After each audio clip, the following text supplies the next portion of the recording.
Thank you everybody for joining us this evening, and welcome again to the Our Miami People's Forum. And please join me in welcoming the Miami Foundation CEO, Rebecca Fishman-Lipsey.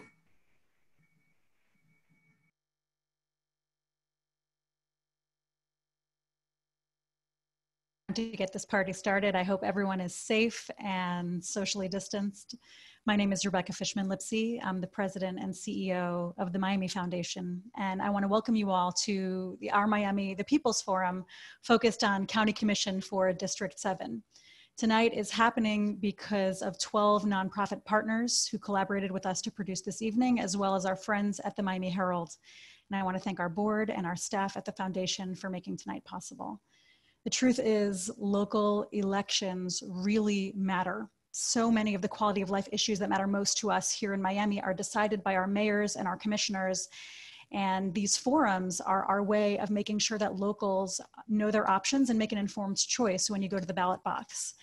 And this year, so many of our county commission seats are turning over. And so this is a hugely important decision-making body and moment for us in Miami to decide who we want. And so I hope that you all are tuned in and ready to make an informed choice on behalf of the future of Miami.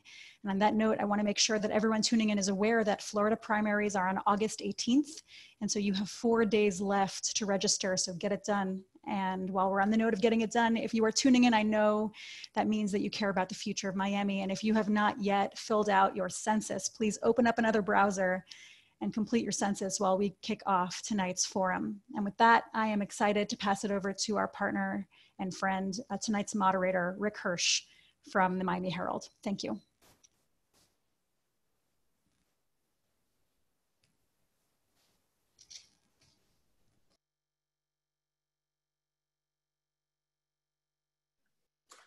Good evening, and thank you for joining us for Our Miami, the People's Forum. Tonight, we hope to leave you better informed about who should represent District 7 on the Miami-Dade County Commission. The boundaries of District 7 include Key Biscayne, part of Brickell, Coconut Grove, Coral Gables, South Miami, Pinecrest, and Kendall. The candidates have already been apprised of the ground rules of tonight's event. I will repeat them briefly for the benefit of the audience. The questions were formulated independently by the Miami Herald, the Miami Foundation's nonprofit partners, and members of the community, perhaps even some of you who are watching. Each candidate has 1 minute to respond to a question, with 30 seconds to refute or rebut a direct reference made by another candidate. However, there will be no continuous back and forth. We have a timekeeper and a mute button, which can be used to silence background noise, anyone who has exceeded their allotted time, or uncivil responses. On that note, please remember, this is a forum, not a debate. We urge candidates to emphasize their strengths rather than diminishing other candidates. We also expect candidates to exhibit civility towards each other, the moderator and the audience. Our overarching goal is to ensure that we can all learn about each candidate's vision for Miami-Dade County in general, and District 7 in particular. One last thing. Technology is our friend and our frenemy. Please bear with us through any technical glitches. Now I'd like to introduce our candidates for District 7 in alphabetical order.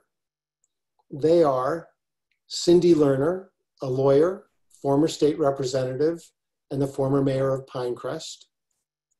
Raquel Regalado, also a lawyer, a former Miami-Dade school board member, a radio talk show host, and in 2016, a candidate for Miami-Dade County mayor. And I should say, today is Ms. Regalado's birthday, so she gets to spend it with us. How lucky. And Michael Rosenberg, a longtime community activist, president of the Kendall Federation of Homeowners, and co-founder of the Pets Trust. A final note, qualified candidate Rafael Suarez, a former police officer, was invited to our forum, but was unable to confirm his participation. So with that, we'll get to the questions. The first question, and you all get to respond, is one of the most asked by members of the community. They want to know what solutions you propose to ease the transportation difficulties residents of District 7 encounter each day. We'll start with Ms. Lerner. You have 1 minute.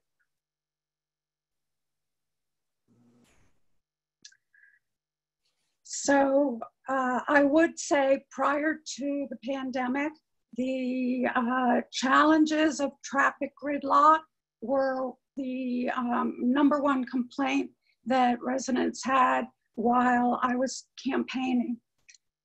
So solutions, there are short-term and longer-term solutions. I have been a long-time advocate for extending the Metro Rail from Daytran all the way south to Homestead. I believe there should be a one-ticket ride from Homestead to the Broward County line.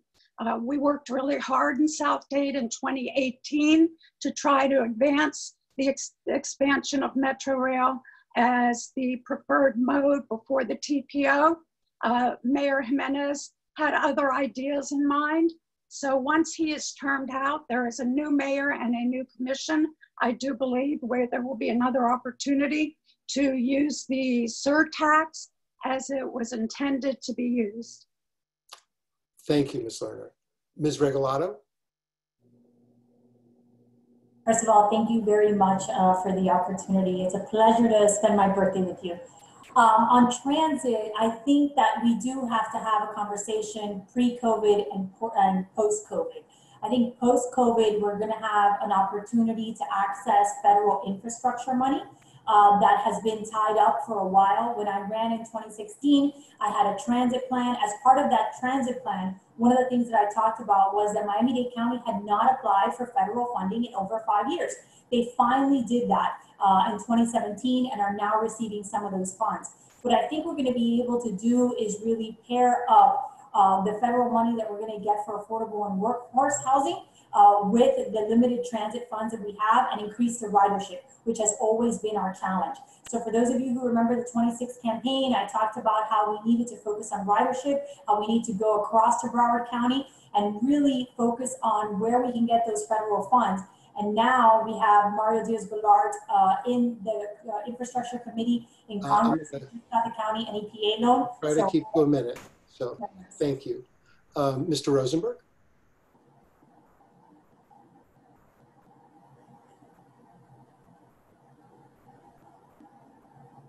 There are 4 ideas I would like to implement as soon as possible.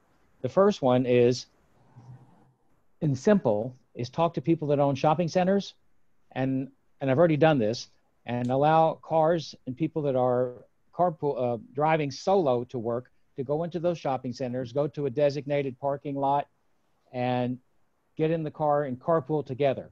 But there's very low cost to inspire people that drive past the same shopping center every single day to share a ride and go into a shopping center. Second, free tolls if you carpool during on a toll road with MX, free carpools, free toll for carpools. Second, transit should be free, at least for a year, to encourage people to get in transit. And Commissioner Suarez has adopted that idea. And the fourth idea would be to encourage business owners downtown to stagger their hours and start later with incentives for doing that. 4 ideas that you could just work on right away to get people out of their cars. Thank you, Mr. Rosenberg. A related question. Across the country, and particularly in Miami-Dade, public transit systems are experiencing massive ridership and budgetary losses as a result of COVID-19. What is your plan to ensure that Miami-Dade Transit bounces back stronger than ever, considering that many new residents may have to rely on this service? We'll start with Ms. Regalado. Well, first of all, today at the County Commission special meeting on COVID, we got some very interesting news from Jennifer Glazier-Moon, who announced that transit is going to remain free in Miami-Dade County until spring of 2021.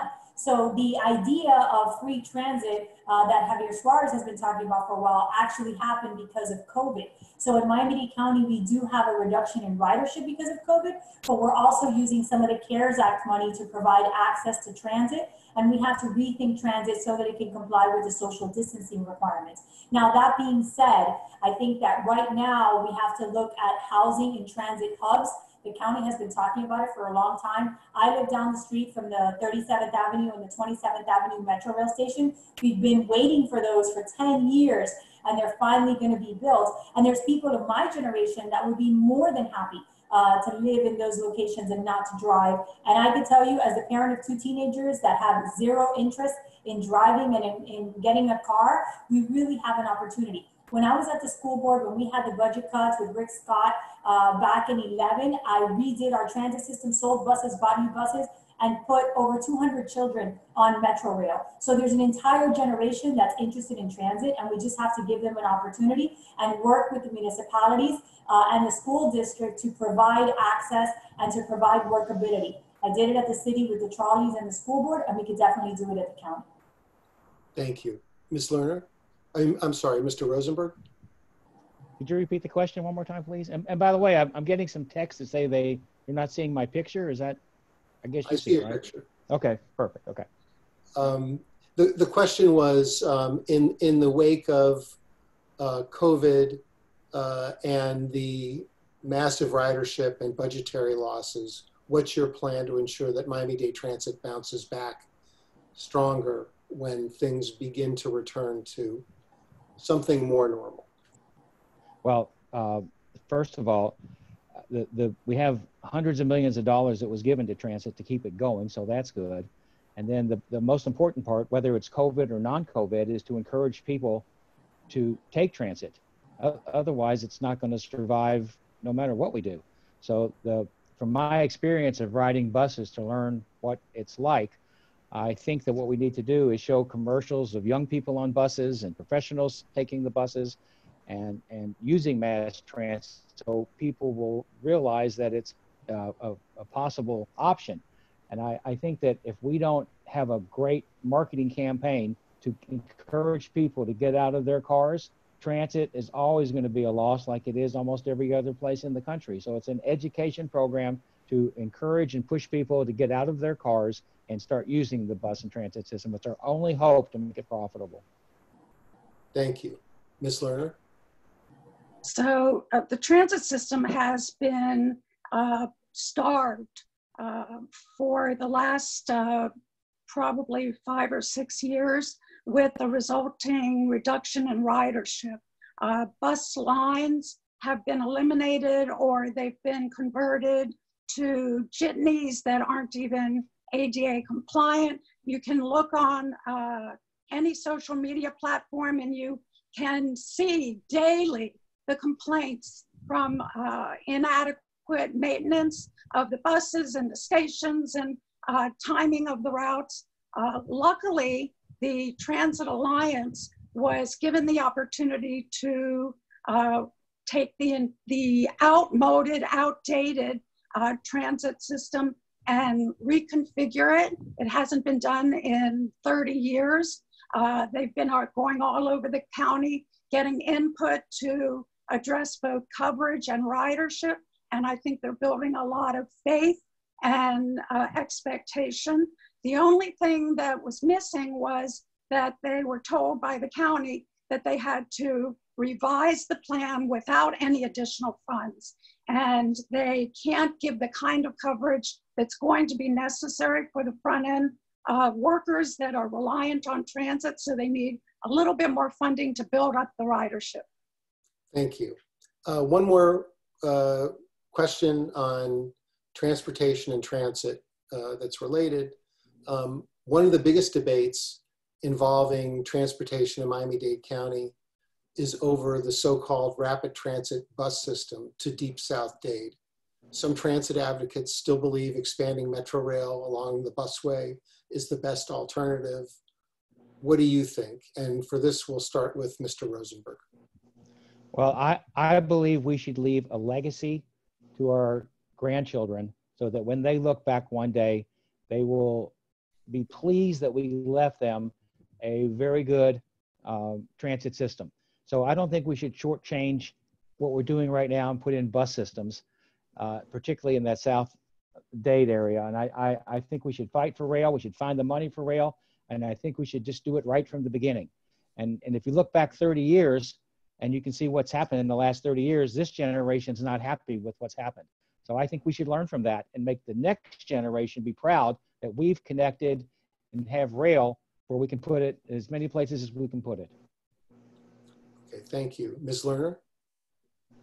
So the diversion of the transit fund since 2009 to be used for maintenance and operations instead of dedicated to Metro Rail has got to end completely, and those funds have got to be fully reconstituted to go toward the expansion of transit as they were intended.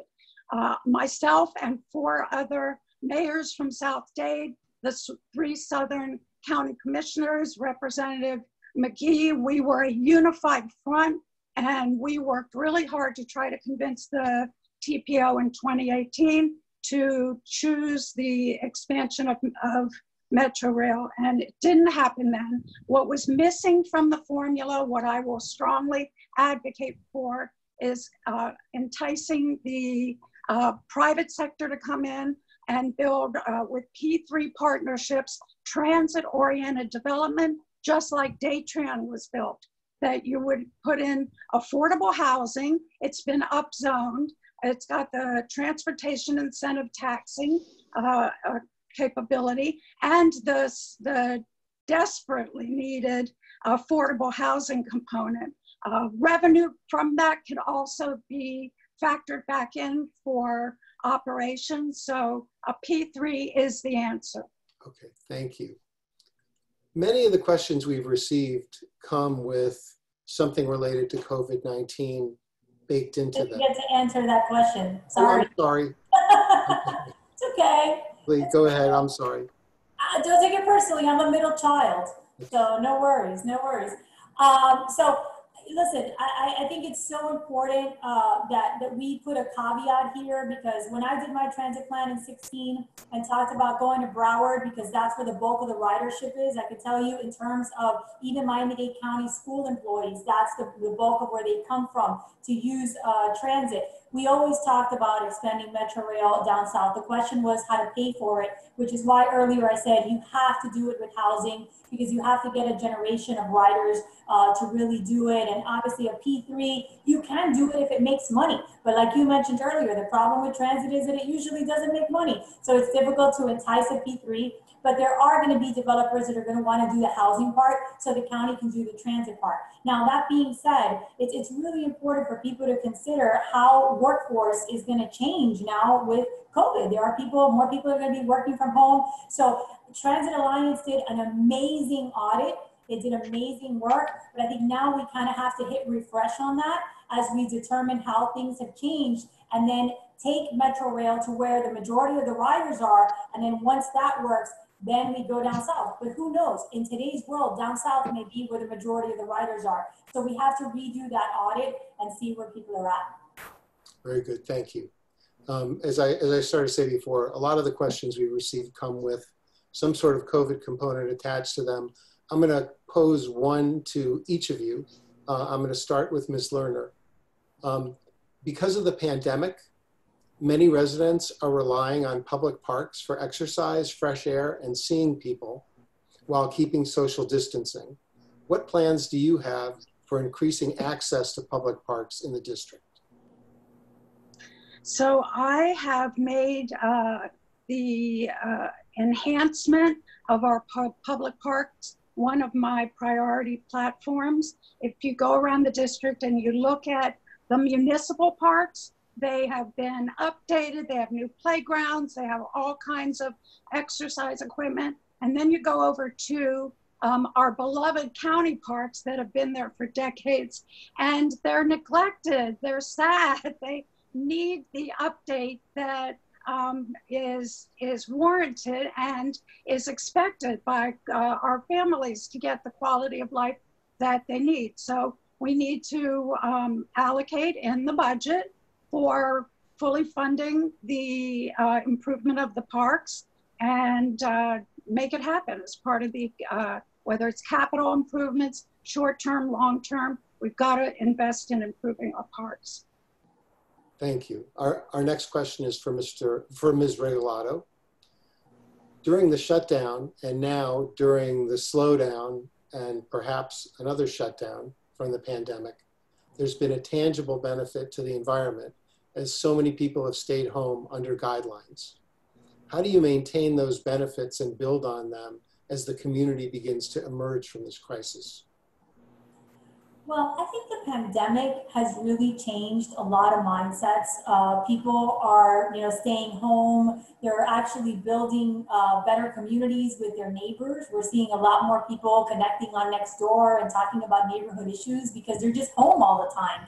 I can tell you that my perspective on the pandemic is obviously a little different because I'm the parent of 2 autistic people, and our community, parents of disabled children and disabled people in general, have been really hard hit in terms of lack of services and access. It's been a very difficult time with us. Now, that being said, even my children have had questions about the environment in the pandemic because yes, we've had a reduction in greenhouse gases and a reduction in that, but we also have more people using plastic bags and more people drinking out of plastic bottles and more people using disposable forks and knives because they were scared, of something having COVID. So I think we see both things and we have to take a close look at it and use this as an opportunity to educate our children.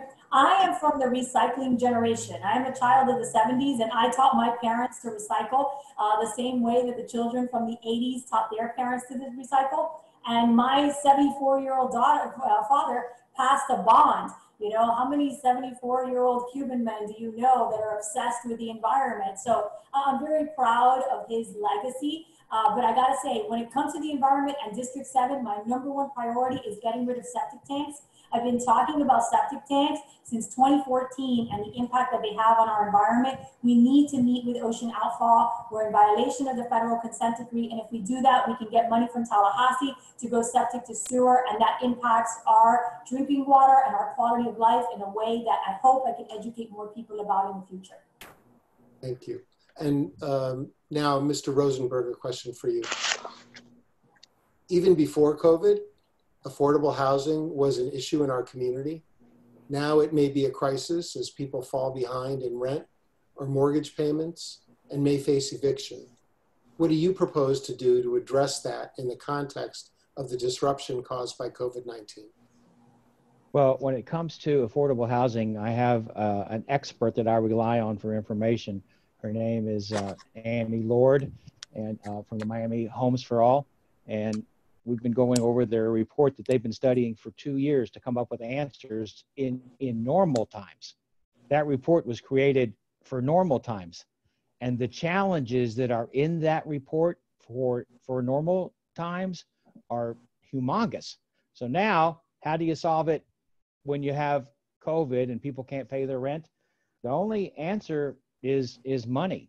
And if you can't get the money from the federal government and you can't get the money from the state government, the only thing is some sort of Marshall Plan where the people of Dade County create some sort of funding mechanism to help people get through this where it'd be paid back. But the answer is money to many problems, and particularly this one. So it would have to be some sort of funding source that could help the landlords and the renters. Thank you. I have another question now for all three of you, and we'll start with Ms. Regalado. This comes from Miles Marcotte, one of the citizens who submitted questions to us. Miles lives in Miami, and he wants to know where you stand on moving funding away from police services and into expanding mental health services and other social services. Ms. Regalado. Thank you. Well, look, I think that, these forums are a tremendous opportunity to educate people about how local government works. One of the benefits of this pandemic is that for years we've been talking to people about how the county and the school district and the municipalities make decisions that impact your quality of life. And all of a sudden, these same people are making health decisions that are impacting directly your quality of life. and finally we have everyone's attention. So I think it's great that we're finally talking about the county budget. The issue when we talk about the county budget, though, however, is the way that it's structured in terms of what funds come from where and what funds have to be spent where. Now, when it comes to mental health, we have a tremendous need. We've been advocating in Tallahassee for a very long time. And actually, Miami-Dade County has lagged behind for 10 years. We've been waiting for the Lifeman project to take off. The state gave us the land and the county just dragged its feet and dragged its feet. And the only reason that it finally started building the building is because the state was going to take the building back. So there are services there. The county used to do 211. They decided to give it to the Jewish Community Center, and they've been doing a great job. But 211 is something that we need now to deal with our elderly and deal with people who are having issues. It should always be a county service, and we should have the funding for it. So that's a priority.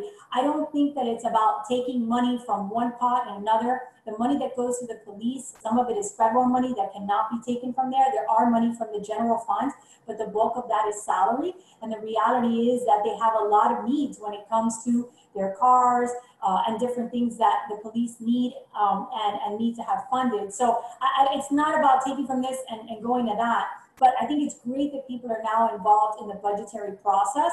And just like we made mental health, and security a priority at the school district and did both, we can do both at the county. Same question for Mr. Rosenberg. Pre-COVID, I went to the Kendall police station and the Hammocks police station, met with both majors, and I asked them this question: how many more police officers do you need to protect our Kendall community? And they didn't want to answer. And I said, 10, 20, how many more officers do we need to make us have the protection that we need? Didn't want to answer because they were afraid I would go to the mayor and report them saying that they don't have enough manpower with the police. So to take away funds from already shortage of police officers doesn't seem like the right way to go. Now, last year there were 625,000 calls to the police for every type of thing that they responded to. Now, I would be pretty sure that 625,000 calls, there's got to be calls in there that you really didn't need a police officer to come. So I'd have to analyze all those calls, put them in categories, and decide which ones don't really need a police officer. And then after that, if you could send a social worker or somebody else, whoever that would be, then you could eliminate that need for the police going. Somebody ran into my house one time in a car. I guess I could have called a garage or some other person, but I called the police because there was a person in the car and he looked like he was doing strange things. For me, that's called the police. But if there's some alternative for calling for different types of issues, then of course we need to figure out who to call if it's not the police. And Ms. Lerner, same question. So when people have challenges within the community, within the family, out on the street with strangers, their natural reaction is to call 911 and let law enforcement come and handle anything and everything. And I think we all, as not just a community, a county, but as a nation, I think we are recognizing that law enforcement should not be the be-all and end-all to solve every problem. We do need specialized programs to address domestic violence that isn't necessarily assault and battery, but just fighting. Police don't need to be there necessarily. We need specialized services. The county used to have an Alliance for Social Services, and it was a methodical way of assessing what the needs are in this county and then allocating funds to the various needs in a much more across-the-board way. That went away, and it's been problematic ever since because we've lost the safety net. So we need, as a new commission with a new mayor, to rethink how we are going to reestablish a safety net to provide meaningful social services where they're needed and not rely on the police department, but because they are there for public safety and addressing crime. but not to address social services. Thank you. We're now going to go to a series of questions for each of you, and we're going to start with Ms. Regalado. And this question comes from Cindy Lerner of Miami, and she wants to know what your plan is to ensure that COVID-19 recovery efforts don't end up being detrimental to the public health, as some say we're currently experiencing. Right. Well, first and foremost, I think we have to get honest about, who's being most impacted by this pandemic.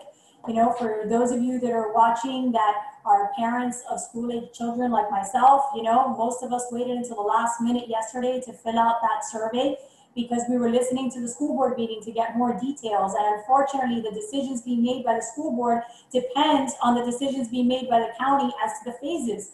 And the problem with the decisions made by the county on the phases is that the McKinsey plan has colors while the rest of the world is talking about phases, and you need a crackerjack decoder ring to figure out what color you're in and how to match it up with the phases so you can figure out what's going on. So right now, the county is misspending CARES Act money. The city of Miami has already said that they're going to sue them for their portion. Hialeah is thinking of joining them.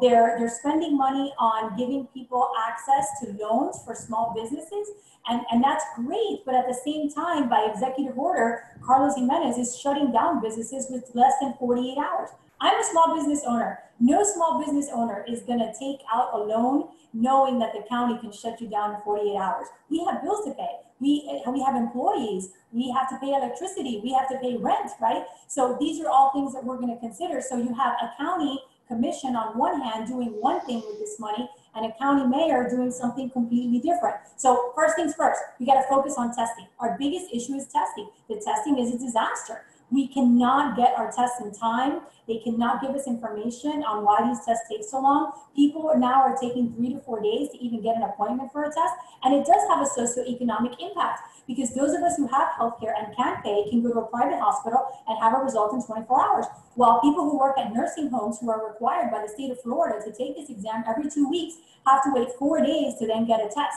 So the first thing we have to do is the testing. We have to fix the McKinsey plan so that it pairs up with the state, and we have to focus on giving people correct information so that we can make decisions as a community as to when it's safe to reopen and how.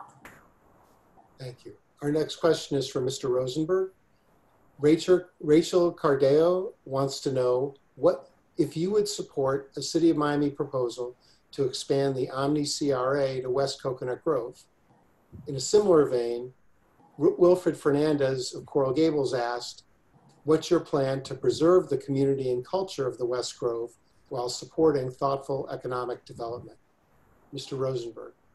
Well, today I spent the morning trying to find a grocery store to come into the West Grove.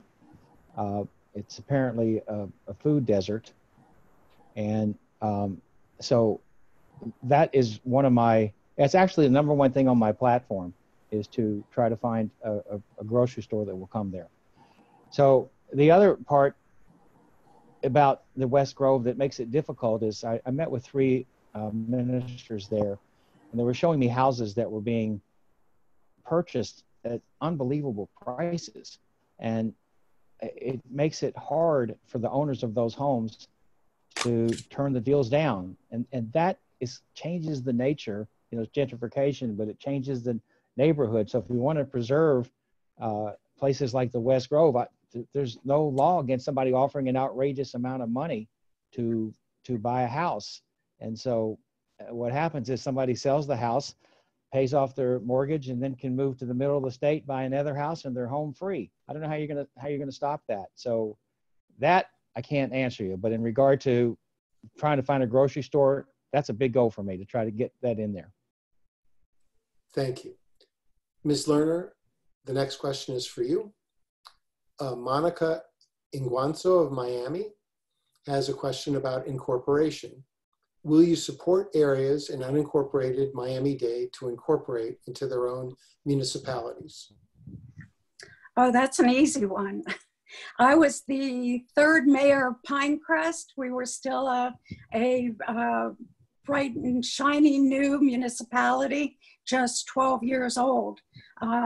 It was difficult for Pinecrest and its sister cities that incorporated around that time to incorporate, because the county was trying to hold on to unincorporated for dear life.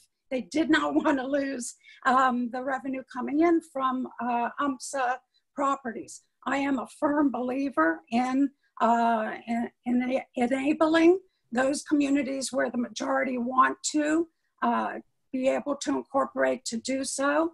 The Falls has desperately wanted to, and other areas throughout the county, and it's caused a very antagonistic relationship between the county and the municipalities.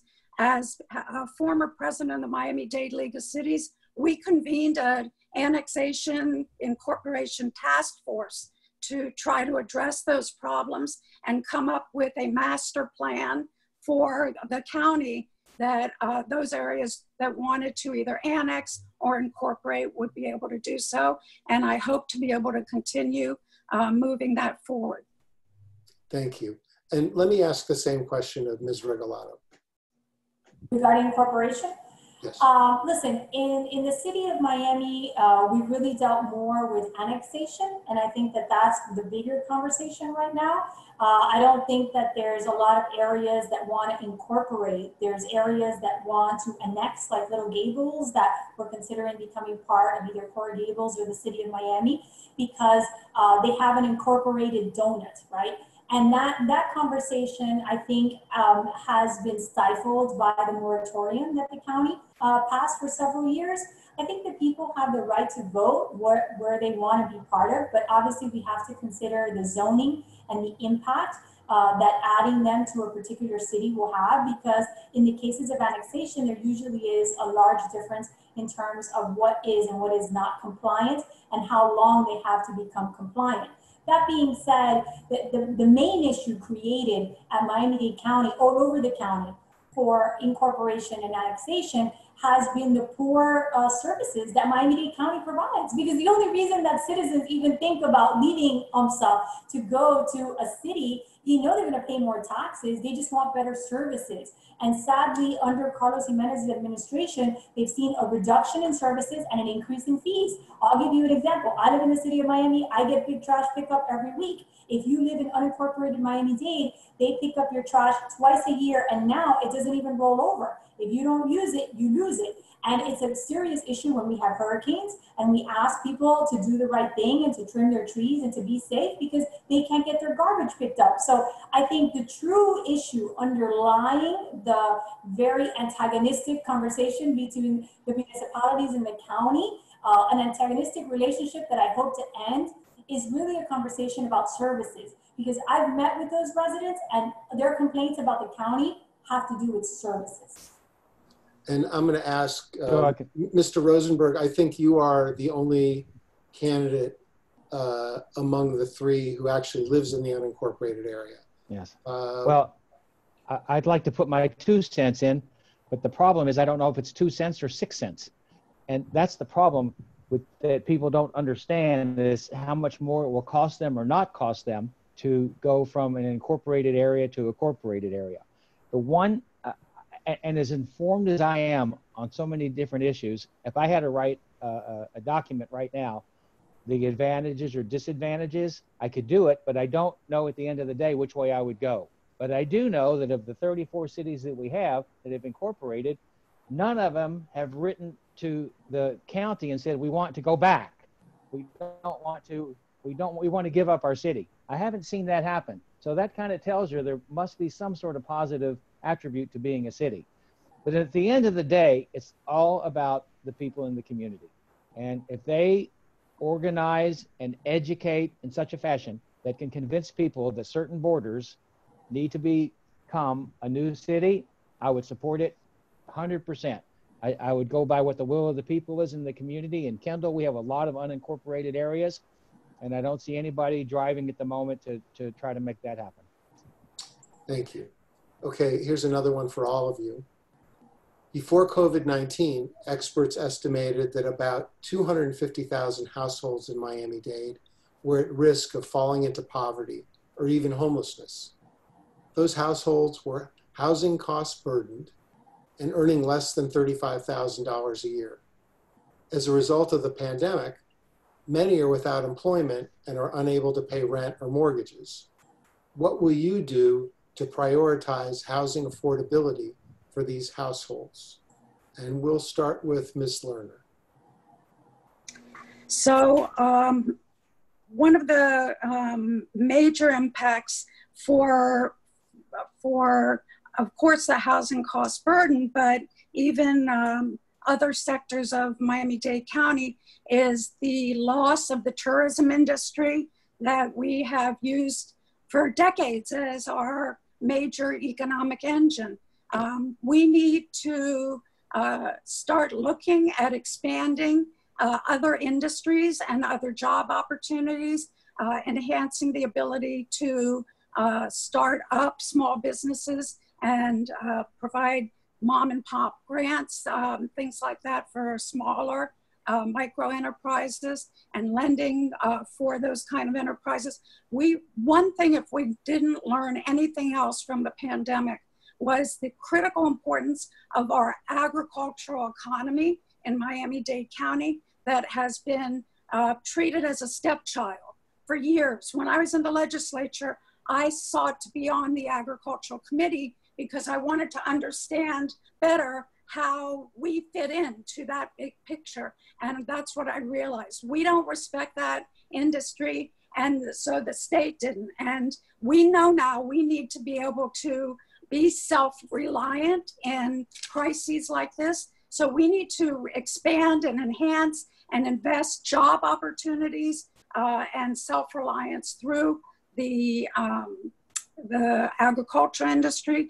And then my other favorite industry that I think is critically important for us to expand is renewable energy and expanding solar jobs. There is a whole new economy that has built up through the PACE program for financing for hurricane strengthening, but also the entire expansion into solar. And we need to move that forward and provide more job opportunities in this county that are not reliant on the tourist industry.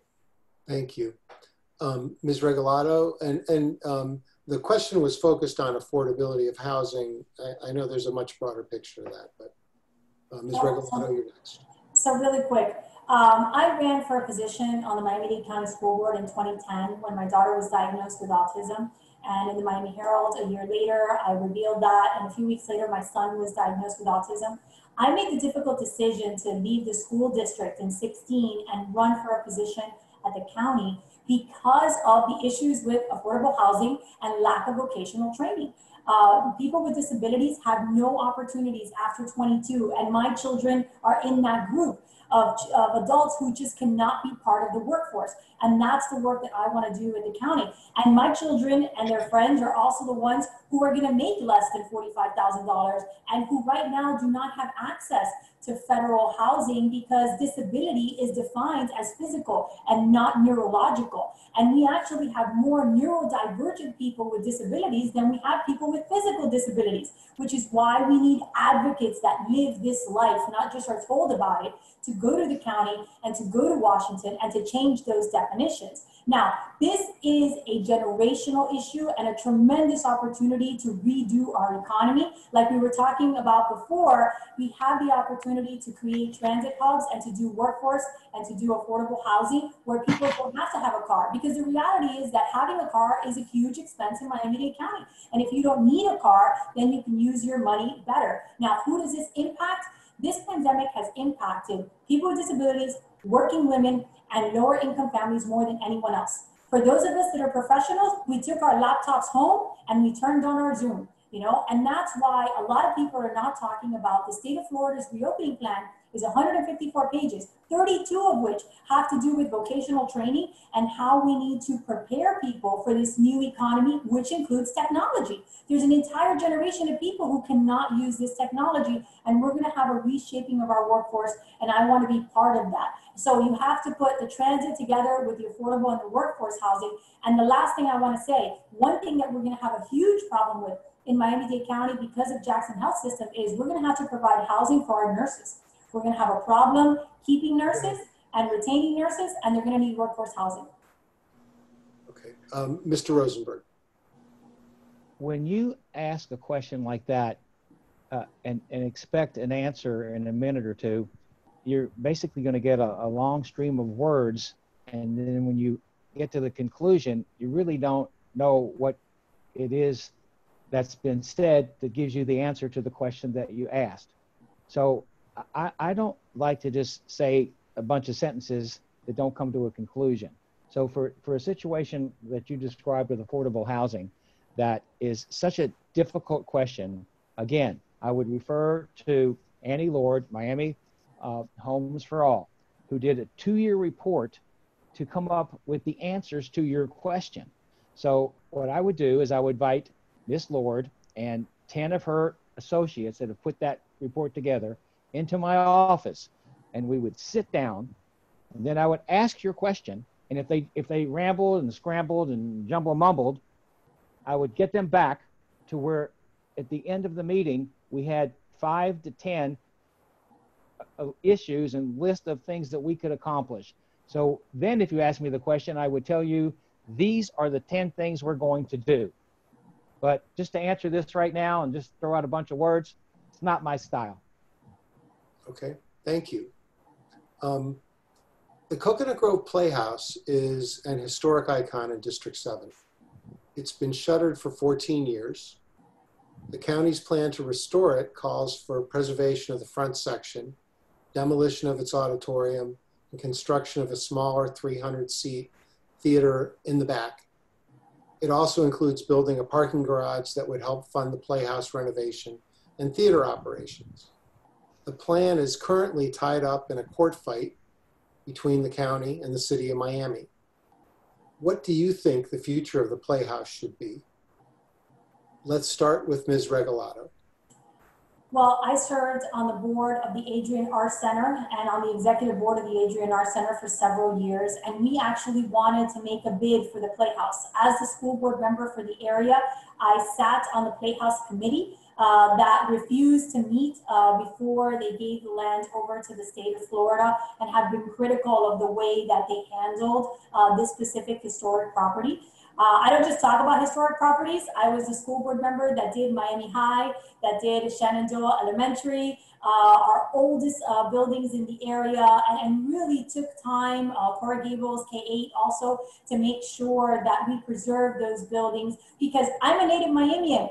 Unlike a lot of people here, I don't get to go home somewhere else and show my kids where I grew up. This is where I grew up. So when you talk about these iconic buildings, these are the iconic buildings that I visited as a child and the ones that I want to take my children to. So I've been very supportive of Mike Itzon's plan, which is to restore the entire Playhouse, to keep it an icon of Coconut Grove, and to really make it a bigger stage, because as we learned at the Adrian Arts, you know, what they were proposing at the county, and that's why we fought it for so many years, and the city, starting with my father and then following with Francis Suarez, took them to court, is because what the county is purporting is never going to work. And it's definitely not going to work after COVID, because they were hoping to have retail to float the boat. And we know that the bigger issue from our work at the Arts is to have connectivity. So now, you know, that Gables stage is, it appears, a thing of the past.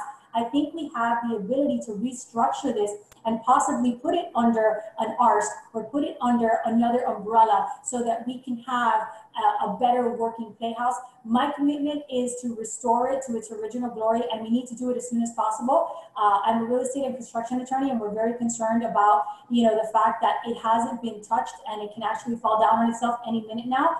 And I've committed to even having my district office in the Playhouse. Thank you. Mr. Rosenberg. For me, theater is the greatest of the arts. But I'm love theater. And so if I could snap my fingers, this is what Coconut Grove look like in the near future. I would call it Grove Way, not Broadway. I would call it Grove Way. The theater would be the shining star in Grove Way. There would be 1,100 seats, theater in its full glory. But surrounding the theater would be all sorts of restaurants, and then smaller theaters called off Grove Way. And then just like in New York, we have off Broadway, you'd have off Grove Way, where there'd be even small theaters, where there's 10 or 15 or 20 people come to watch some unique plays that people have been writing. So I would make it a creative land of artists that have a place to write their plays, present their plays, and for the community to come and see all sorts of unique talents displayed in this one area. So you'd go out to dinner and you'd have a choice between off Grove Way, or the main theater itself. And that's what I see that area. I see it, when I think of Coconut Grove, what comes out to me is creativity. So I would encourage this district to be the creative hub of our county. Thank you. Ms. Lerner? So I grew up here and remember going to the Coconut Grove Playhouse and want to also see it restored to its original value to the community.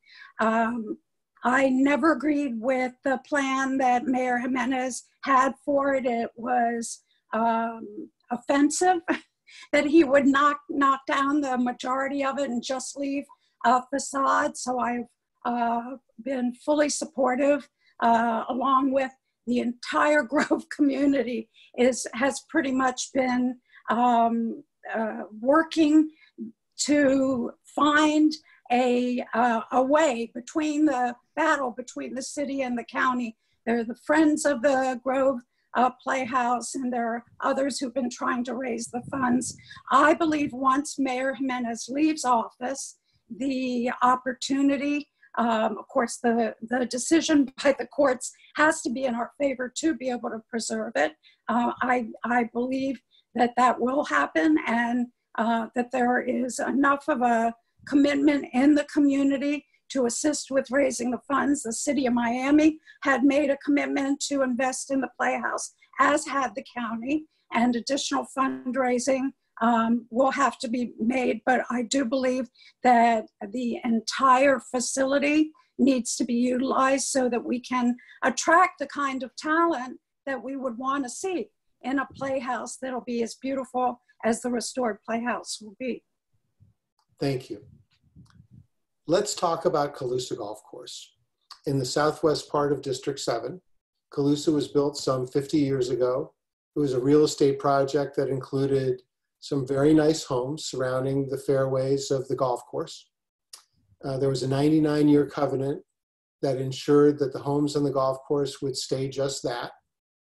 And for many years now, developers have sought to turn the golf course into housing, and recently persuaded 75% of the adjacent homeowners to agree to that in exchange for a financial settlement.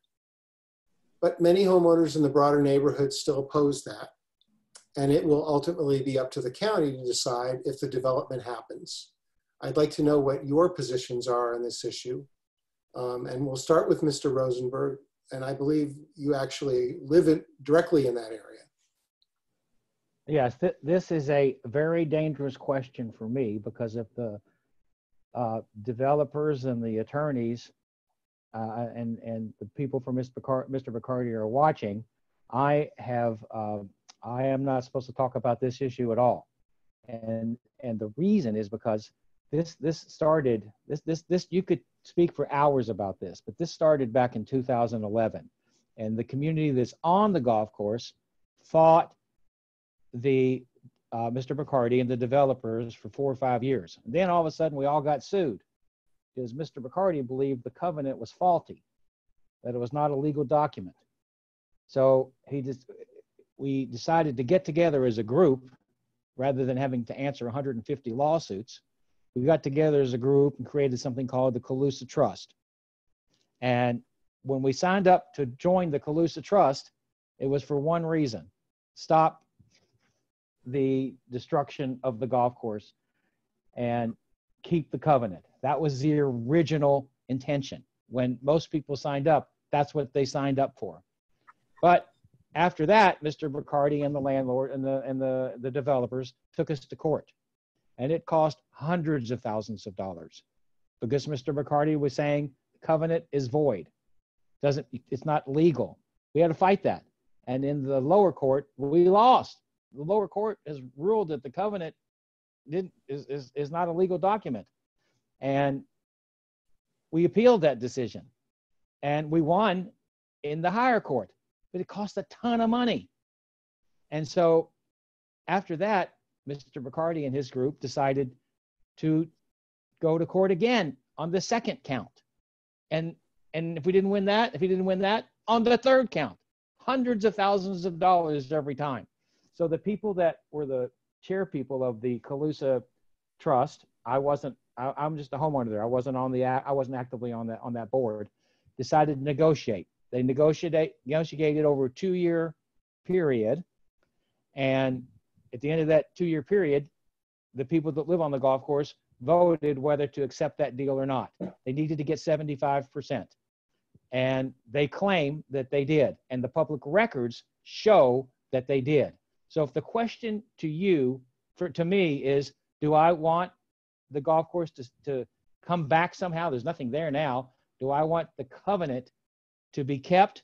Of course, we all want that, but we all live in reality too. So it's a different kind of battle than what my opponents think it really is. Okay, let's go to Ms. Lerner. So I feel for the homeowners having gone through this battle with the wicked developer and owner of the golf course, but it's a public policy decision that the county commission is going to have to make first and foremost. And to me, the public policy decision is, do we uphold the commitments that prior county commission bodies made for a covenant when it was negotiated with Colusa? I lived in Colusa for 8 years. And so I know from the time I lived there, what the impact of increased development would be on that neighborhood. And it would be a disaster. So the public policy decision for me and for the county commission is to stand up for a commitment to quality of life in a neighborhood, that a 99-year covenant should mean a 99-year covenant. And why let these developers and multi-millionaires come in and just make land grabs and buy off homeowners? And I think it's a shame what they did with the homeowners around the circle, forcing them to make a decision, threatening them with increased density unless they signed an agreement and took however much money they were taking as the damages that they would suffer. But what about the hundreds of other homeowners that are suffering damages? That's the role of the county commission, to protect the quality of life for the bigger picture, not just for this neighborhood, but for other neighborhoods where developers want to do the exact same thing. And they need protection from the county commission.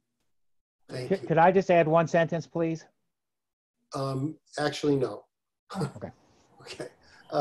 Ms. Regalado. Yeah, so listen, first and foremost, I've been a practicing attorney for 18 years. And the way that I get involved in county politics is because I sued the county when the county commission and the mayor made public policy decisions that were illegal.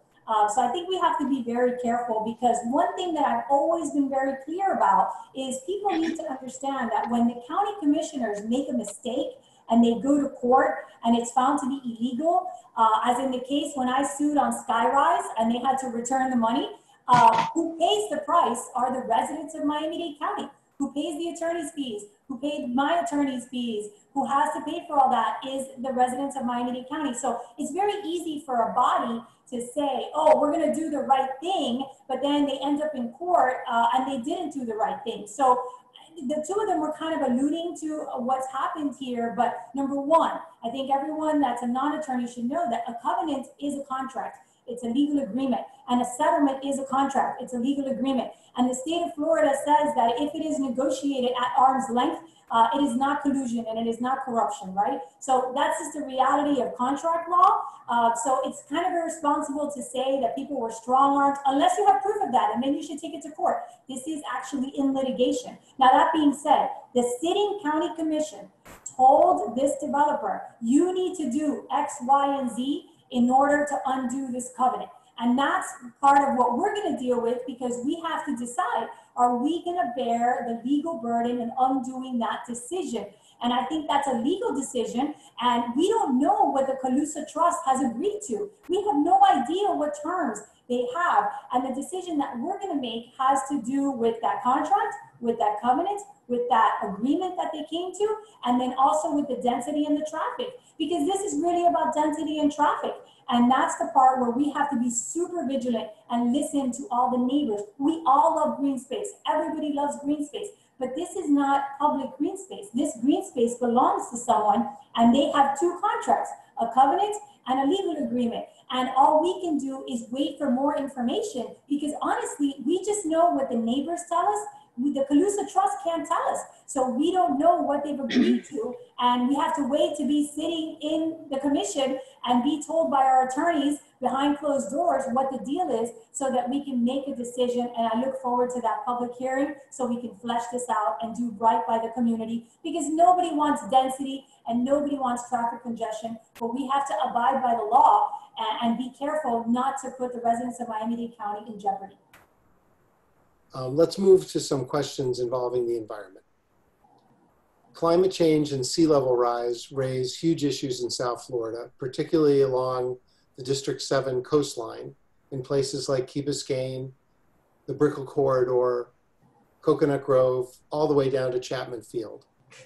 Jeff Tucker of Miami wants to know, what is your climate change abatement strategy? And we're going to start with Ms. Lerner.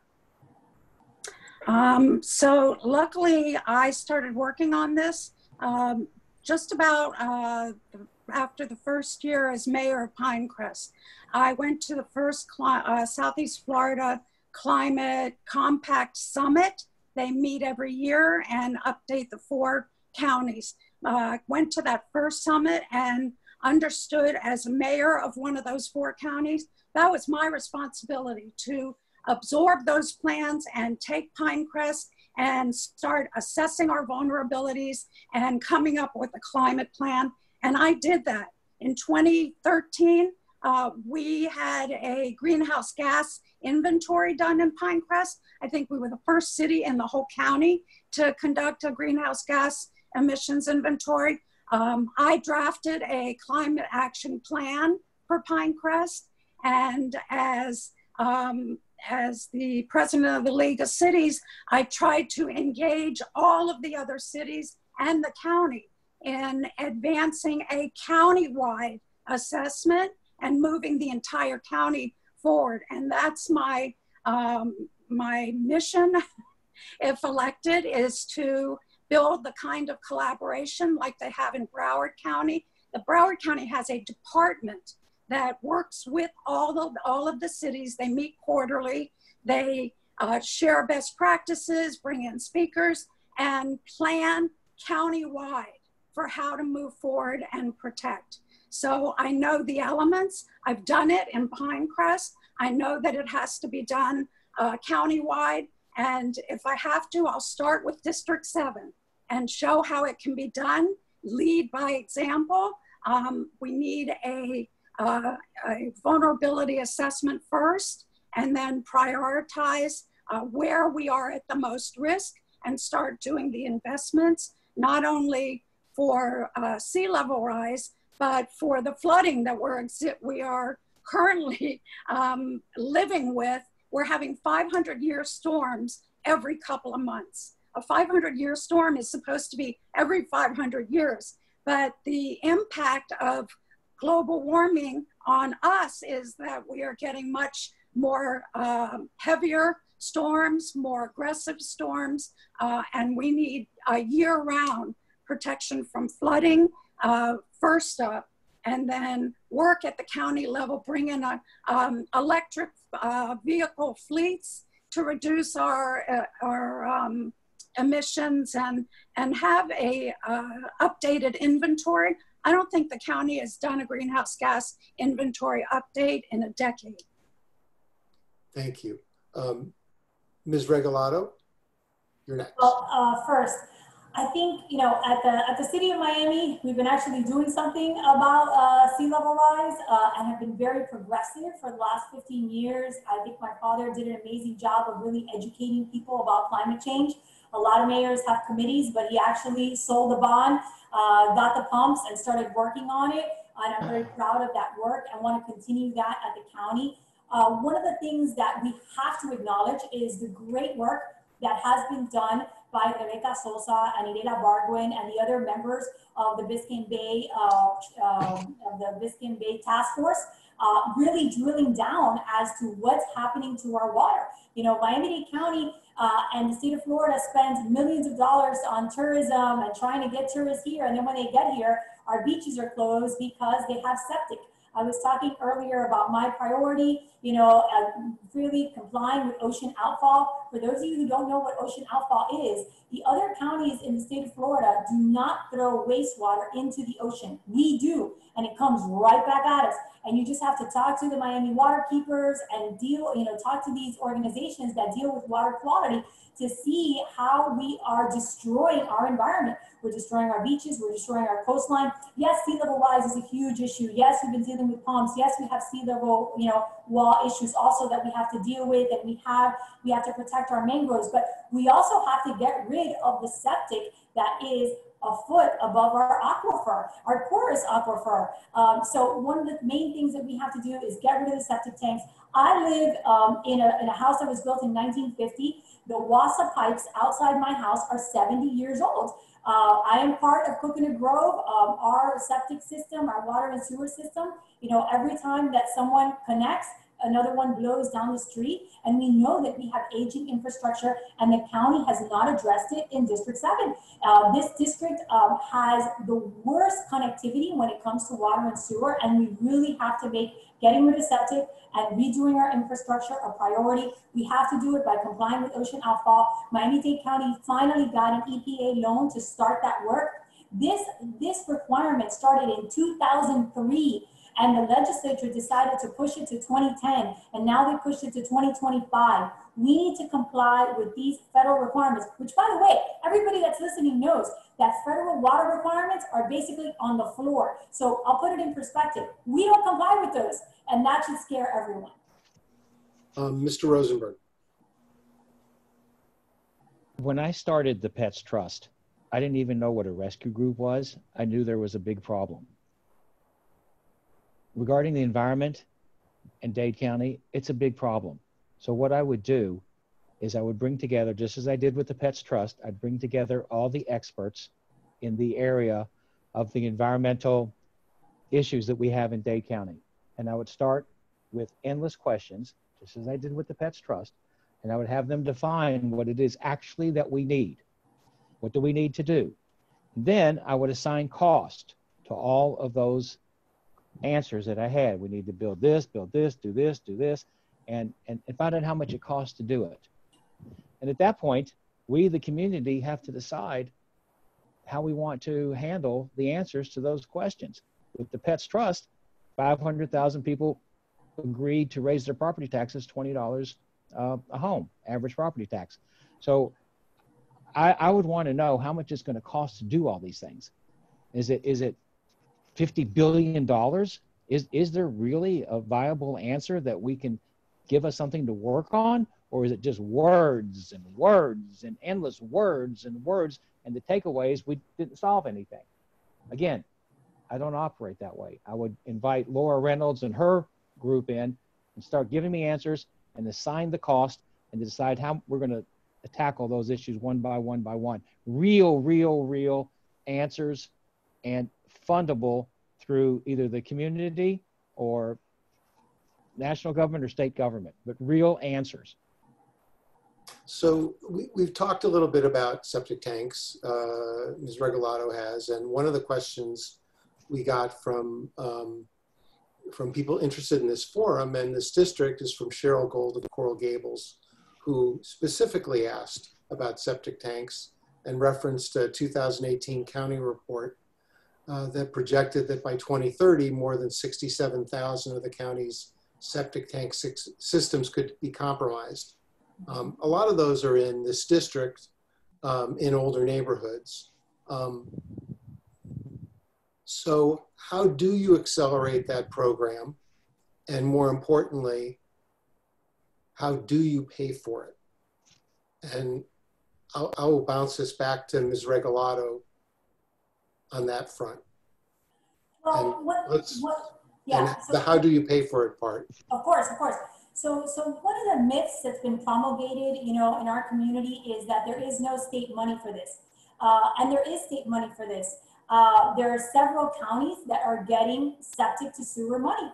And what happens is it's tied to the Ocean Outfall. And since we don't comply with that and other counties do, when our representatives go and ask for that money, they're told that they can't have it, which is why since 2013, we've been talking about the need to comply with Ocean Outfall. If we comply with that requirement, and hopefully now with the EPA loan we can, then we can go to Tallahassee and lobby it and get part of that money.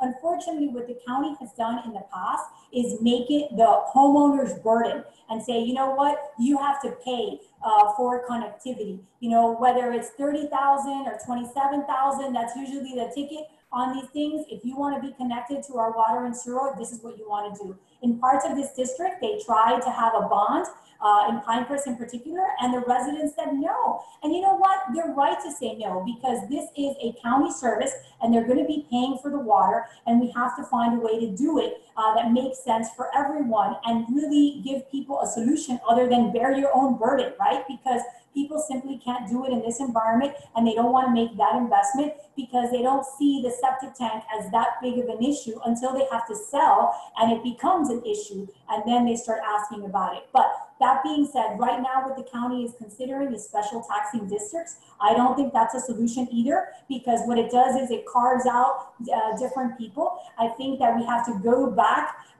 to our plan for water and sewer and find a solution that has state money and that has federal money, because now there is also federal money for septic to sewer conversion. We just have not been applying for it, and we haven't been having this conversation in Washington because people are so hyper partisan here that they don't want to be honest about that. It's a matter of getting the money and compliance. It's not a matter of partisan politics. Mr. Rosenberg. I spoke to the water department the other day, and they told me to connect all the people that are on well water to the county water. There's about 3,700 people that are on well water. To connect that group would cost about $250 million. I said, wow. But then he went on to say, that's nothing compared to what it would cost to fix the sewer issue. That's in the billions. So you are not going to find the money at the state level or at the federal level or on some other planet in the solar system to be able to get that much money to alleviate the burden that's going to be on us that live here. So first I would fight for every dollar that you could find with skillful negotiations in Washington and Tallahassee to get as much as you can. Do whatever you can to get as much as you can. And at the end of the day, it's going to be about educating the community here and the community deciding what they want to do. It's not a burden that you put on us. It's you educate us what the problem is, and we decide if we want to help. I never use the word burden. You educate the community, and then we decide after we believe in that you have exhausted every other alternative. Then you go to the community. The problem is the community doesn't believe the leaders that come to them that tell them we've exhausted every angle. So I believe that as a commissioner, they would believe me that I could, people know that I fight to the nth degree. So if I came back and told them this is what we've got, I think they would believe me, and I think they would support making better life in Dade County if they had to for different certain issues. Ms. Lerner, I know this is an issue that you did grapple with as mayor in Pinecrest. Let's hear from you, please. Okay. Well, we need to separate out the water issue from the sewer and septic issue because they are two completely separate issues, although they both come under Dade County Water and Sewer. I happen to live in a home in Pinecrest built in 1954, and I do not have access to county water. I'm still on a well, and I have a septic tank. And surprise, surprise, brand new homes built in Pinecrest, multi-million-dollar homes being built in Pinecrest today are built with septic tanks. The reason, and that's a shock, and it's ridiculous that we're continuing to build with septic tanks. That's the fault of the county because the county has not extended the sewer lines into the communities with at least a backbone system so that as new builders and developers come in, just like they are now required if they are building a home where there was well water and not a connection to county water, the developer building that home has to make the connection if it's within a certain footage. Now, some municipalities are going forward and planning for taking care of it themselves. Key Biscayne has already transitioned from septic to sewer, and their residents paid for it. The city of South Miami, when Mayor Stoddard was the mayor, he did a vulnerability assessment because he knew some of his areas in South Miami, the septic tanks are already failing. And if they're failing, then they are contaminating our water source and our beautiful bay. So he's done the engineering, and he knows that it would be a $40 million project to go forward in South Miami. They may not wait. That as a municipality, they may decide to bond it out and do it themselves. The county has to have a multifaceted approach to it. There are some areas where septic can wait a while. It is not failing. And there are new, much more technologically sophisticated septic systems that could be converted. So you wouldn't have to hook up in those areas that it would be too expensive to connect to the sewer system, and others where the county just has to bite the bullet and maybe do a bond, maybe fund part of it through state or federal if and when the money comes in. But there has to be different decisions for different parts of the county based on the vulnerability, the failure of it, and the ability to connect up easily or not so easily. And then the other issue is having a sewage treatment system to accommodate all of those new homes that would be connected to the sewer system, because we don't have the capacity right now to do that. And for some ridiculous reason, the county mayor took it out of the budget last year so that he wouldn't have to worry about the capital expenses. We can't work that way. We're going to have to bite the bullet and come up with a comprehensive countywide plan and extend sewer where we can and upgrade septic where we can, and then let development pay for it where it can. Thank you. So in 2012, Miami-Dade voters approved a non-binding referendum that endorsed a special property tax to fund animal services, known as the Pets Trust. And it was championed by an advocacy group by the same name that Mr. Rosenberg helped start. Interestingly, we have a slate of candidates here who have connections to animals. That tax has never moved forward. If elected, I want to ask each of you if you would push for this new tax. And I'm going to start with Ms. Regalado. Well, we've been talking about this for a long time. When I was on the school board, I was actually supported by the Pets Trust when I ran for mayor in 2016, because as a school board member, I eliminated cat dissections, which was at the time very controversial with our teachers and our science teachers in particular. And we spent a lot of time working with the district, talking about animals. After we eliminated cat dissections, we redid our dissection plan and moved to virtual models so that we would not be teaching children about animal cruelty. We also did videos and educated our children on no-kill and how no-kill was important for our county. Myself, when the Pets Trust was not honored by Miami-Dade County, I went and got my dog Marshmallow, who was on the county's death row, to educate my children about how important it was to foster and to provide a home for these animals. I think currently in this environment, a tax would be very difficult. We're going to see a community that just cannot afford it. That being said, the voters of Miami-Dade County want no-kill shelters.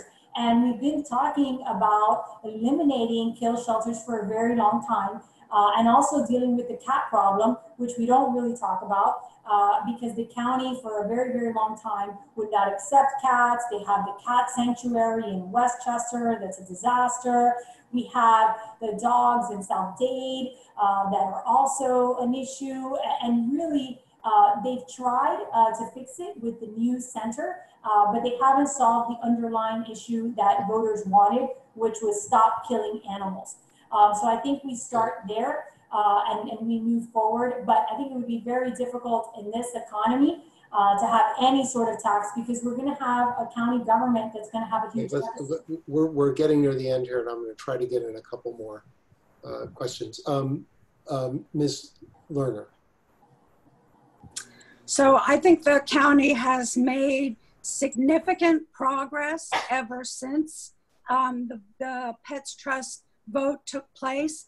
That was a straw ballot. It was not a decision by the voters. You can't say, because some of them understood that it was a straw ballot and they were not agreeing to be taxed.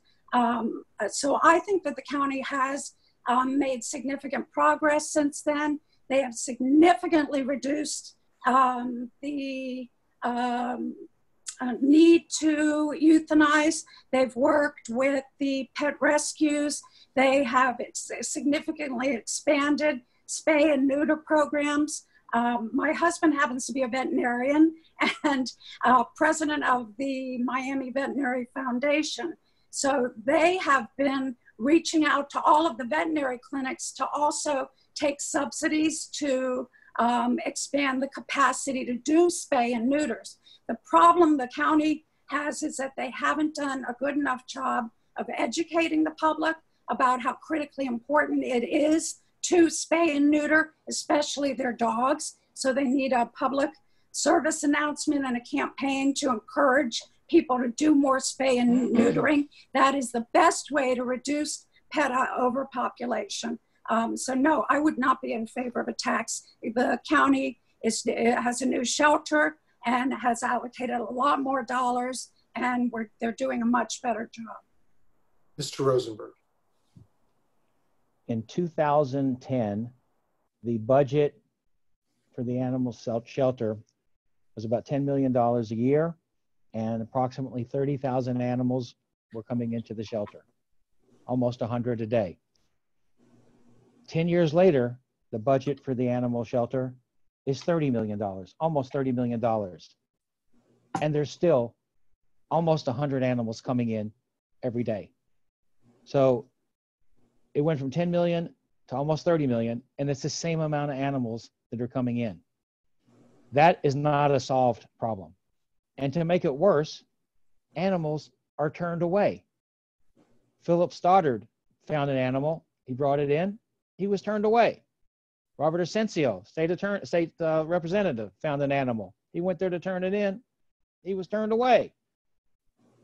It happens over and over to people. They're turned away. So besides the 30,000 animals that are still coming in, there's all the animals that are turned away. And when they get turned away, these people tend to leave the animal in a parking lot or in a field, wherever they found it. So the deaths are outside the shelter, not in the shelter. So the numbers in the shelter look better. And if that's as far as you look, you are fooled by what's going on. In 2012, almost 500,000 people voted to raise their tax to stop the killing of the animals and create programs that would stop that killing. And it hasn't happened. So we need the Pets Trust more than ever.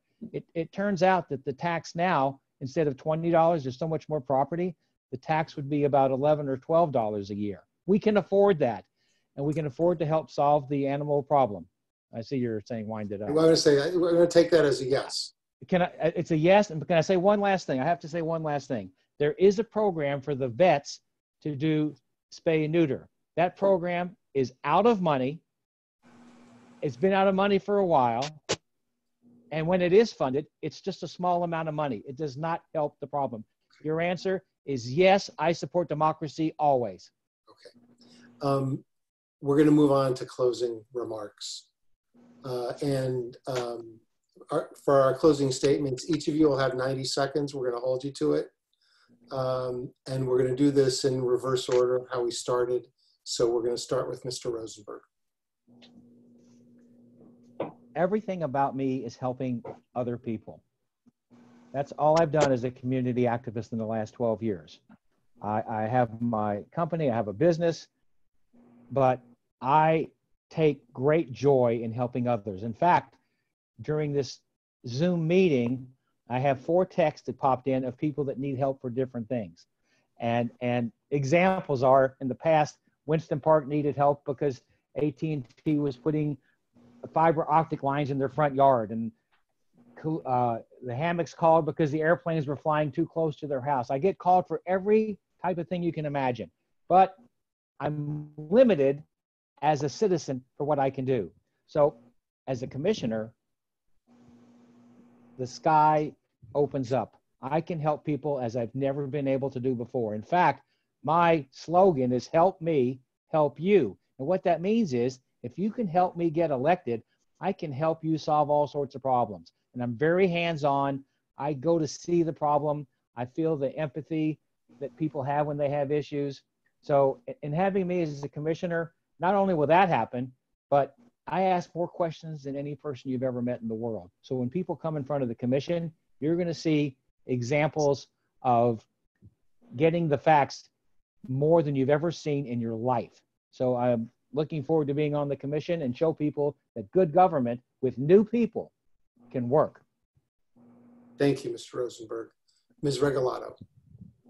Well, first and foremost, we didn't get an opportunity to talk about education, and it's so important at Miami-Dade County. Miami-Dade County is the largest provider of Head Start, and right now one of the issues that we have is the guidelines that they've established for people to use Head Start at the county. Most of the people who use Head Start at the county are essential workers, and we need to have someone who understands education at the county that can work with the school district and that can make sure that the Head Start program is working for the residents of Miami-Dade County. Miami-Dade County is also the largest provider of summer camps. My children are participating in summer camps even under COVID, and we're using protocols that are stricter than the ones that are being offered at Miami-Dade County schools should we return in phase 2.